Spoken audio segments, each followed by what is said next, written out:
just like anything in baking, I could follow the same recipe every single time. I'm like, why? These muffins came out perfect last time. Why are they, not as flat? Where's that muffin top perfect muffin? These cookies are flat, spreading out more. They're supposed to be puffy and perfect. And I follow the recipe. Like, what's going on here? You have those happen. And then I have some people that are like, trust that those cookies still taste good if they're a little bit darker brown than light brown. So like, I'll take the misfits.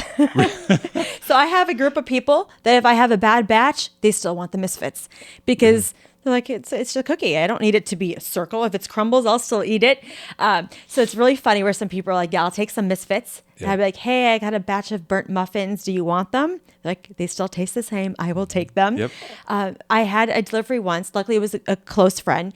And I don't know if I just wasn't sharply paying attention or not, but I think, like anything, I had a little bit more of a baking soda taste than normal because I was eating one of them as well.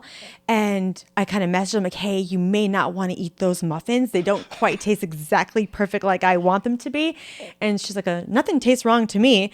And I'm like, I'm just going to send you a new batch. Let's just do that. So, it's funny in those ways because, you'll see things come out from like, listeria is found in the latest batch of romaine lettuce or something like that, big dump. It happens with food. There's things that happen. You don't know why. And I really wish I could pinpoint why sometimes because like, okay, so I'm very particular when I do my ingredients now. Like I will go through the recipe 5 times. Okay, I added that, make sure I didn't miss anything. Okay, is the butter a certain temperature from last time why they were flat? Is my oven just being, on my nerves today and not baking things right, like what is going on. Right. But I noticed too, it's just taking my time to make sure everything comes out perfect. I haven't had a bad experience in a while yet.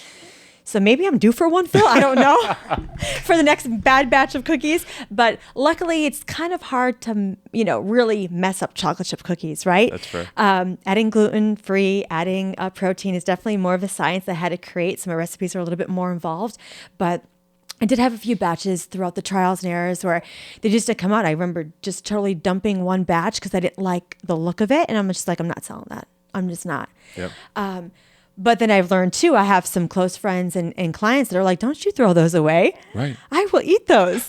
They do not need to look perfect to go into my mouth. So so I've learned too that, not to put so much pressure on myself, just have fun with it.